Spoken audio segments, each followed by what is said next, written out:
Halifax Christopher Garnier told a police interrogator he heard Catherine Campbell's final breaths, and he was haunted by seeing her, hearing her gasp for air as he struggled to remember details of the night she died.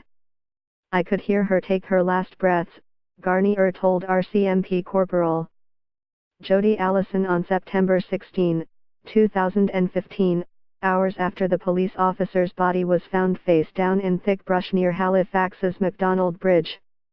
"I don't know how this happened. I've been trying to remember what happened."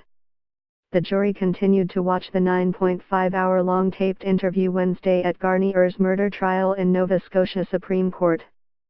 There's still about an hour and 15 minutes left to watch, and the trial continues Thursday. Garnier allegedly killed the off-duty Truro, NS, officer in a Macaulay Street apartment in the early hours of September 11, 2015, and used a wheeled compost bin to dispose of her body.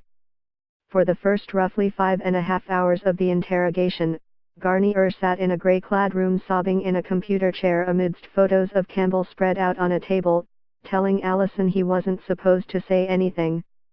At one point, det konst.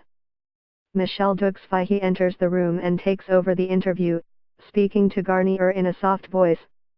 He repeatedly tells her I can't when she asks him to tell her about what happened inside the apartment and take responsibility. "This is your time to show it was a mistake, that it happened so fast," said Dux-Fahey, sitting close to Garnier in a chair, sometimes placing her hand on his shoulder.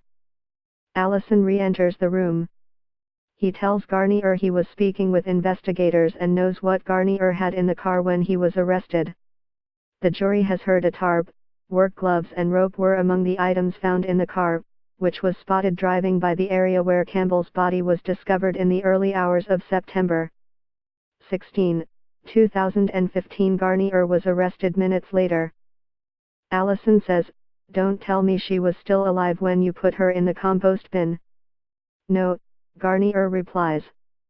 He breaks down and sobs into his hands as he tells the two investigators, "I'm trying to remember." "She wasn't moving," Garnier said when asked by Allison how he knew Campbell was dead when she was put into the bin.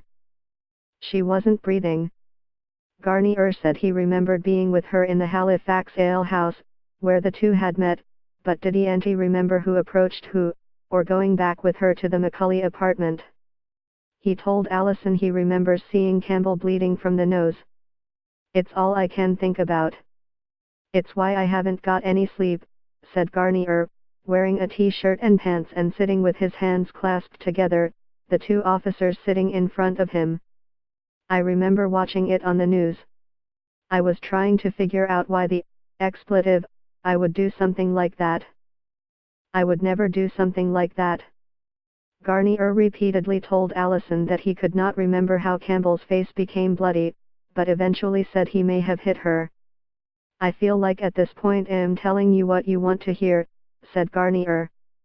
"If I knew, I'd tell you."